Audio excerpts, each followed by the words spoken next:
Until Santana gets going, Older may have additional playing time. Photo by H. Martin, Getty Images. Because a new sheriff is in the Philadelphia Phillies dugout, the faithful experience both encouragement and disappointment proportionately to their confidence level in him and the club. However, when the offensive situation changes, manager Gabe Kapler must alter his plan accordingly due to losing, a slump or an injury. In other words, once the starts for me, there isn't a change in my focus, just a change in my tactics and strategies. Bode Millerworth April. In the books, Kapler has, for the most part, revealed his method regarding the lineup. Granted, things inside the skipper's office are in greater detail, while this view from a distance only outlines his decision-making. Ergo, one piece of info could change things. Keep in mind the juggling involves players positioned with the best odds to succeed for them and the team. But as this article shows, Kapler has more moving parts than even the hardcore fan considers. The easiest concept is the opposite side bat against the starter. For instance, J.P. Crawford would face a right-hander, and Aaron Alder would play right field with a southpaw on the mound. But it's just the beginning.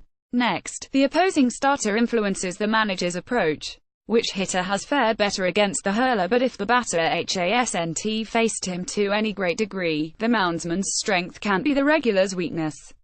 Phillies switch hitters. Cesar Hernandez, 32 of 128 PA against a left-handed pitcher for 25.0%. Carlos Santana, 35 of 128 PA against a left-handed pitcher for 27.3%.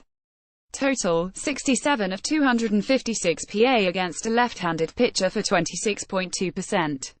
Having a straight platoon doesn't work for the right-side hitter because he'd only start 1 out of every 4 games. Translation: Nick Williams would start 3 contests, and Alder would get only 1. In other words, Alder will face a right-hander frequently. Page 2 is Herrera, the most exciting player on the Phillies. Photo by Rich Schultz, Getty Images. Regarding analytics, the writers and the faithful will always find some flaw. And the reason is the numerical totality has an accuracy rate of 70%. Yeah, they don't brag about that, do they? Despite the data, Hernandez, Santana, Odubel Herrera and Rhys Hoskins are atop the batting order. However, Kapler will move a struggling player to a different part of the 4 like Hoskins are to the 5 hole for prolonged difficulties. But when the player hits again, the front 4 will reappear. Eventually, games will pile up and days off will be a necessity. For now, though, Scott Kingery will give Hernandez a rest. Williams and Alder will occasionally fill in for Herrera and Hoskins, who will also play first now and then. Significantly, leadoff man Hernandez is second to Hoskins in OBPU .406, and the second sacker is one of the National League's best in pitches per at-bat. He works counts and allows the hitters behind him to see the stuff a starter has on any given day. As for swiping bases, HES taking more chances and is somewhat more comfortable. When the weather heats up, Santana will as well. Currently, he has a .295 OBP, but you can expect a gradual increase to .360 or so with the home runs we've been anticipating. Get your homer call ready, broadcasters. Persisting with a .333 average and a .392 OBP, Herrera has claimed the 3 slot between Santana and Hoskins. And he replaced the bat flips with circus catchers. Of course, if he makes a fielding or base-running mistake, every single one will be fodder for his detractors. After he had received his Phillies call-up, Hoskins launched bombs and displayed plate discipline with extraordinary patience. And then fatigue slowed him down during his first September of pro ball. His tank was almost empty. And although HES hitting .296 with a .444 OBP, HES 2 for 20 in his last 5 games with 3 walks. Page 3 Alfaro is showing the power the Phillies have been waiting for. Charles Trainer Jr., Miami Herald, TNS via Getty Images. Presently, Crawford is on the disabled list for part of May with a strained right forearm, but he'll return to roughly the same amount of playing time. And the other 4 fielders sharing positions have the same situation if they have a brief health issue. From a Phillies site, Double D had a question regarding the other 4 spots in the lineup.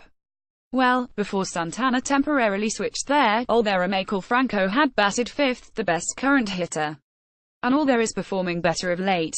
Recent stats. All there, 10 GMS, 34 AB, 13 H.382, 1 HR and 9 RBI. Hot, Franco, 13 GMS, 46 AB, 14 H.304, 2 HR and 8 RBI. Warm, Kingery, 5 GMS, 16 AB, 4 H.250, 0 HR and 0 RBI. Improving, Jorge Alfaro, 5 GMS, 19 AB, 8 H.421, 2 HR and 5 RBI. Hoskins, 5 GMS, 20 AB, 2 H3BB, .100, 0 HR and 0 RBI. More from call to the pen. Santana begins hitting. Kepler will return to his previous and basic batting order with all there in right field. Hot 5, improving 6 and warm 7. With Williams cold starting in right, the lineup changes, cold 5, warm 6 and improving 7. Of course, these configurations are for the current production in right field and the left side of the dirt. Basic lineup: 1. Older 5, Kingery 6 and Franco 7.2, Williams 5, Franco 6 and Kingery 7. New lineup: 1, * Older 4, Santana 5, Franco 6 and Kingery 7.2, Franco 4, Santana 5, Kingery 6 and Williams 7, * 1 could be daily for needed offense.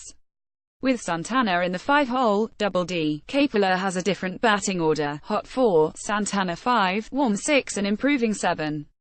But if Williams starts against a righty, it depends on Franco staying productive, warm 4, Santana 5, improving 6 and cold 7. When Crawford returns, the 7 and 8 slots will have him, Alfaro and Andrew Knapp. And, Hopi, the bottom of the order will be more productive. But who is making a case for a lineup change with his bat Alfaro? If you have any questions or opinions regarding Philadelphia Phillies players, please open the comments section.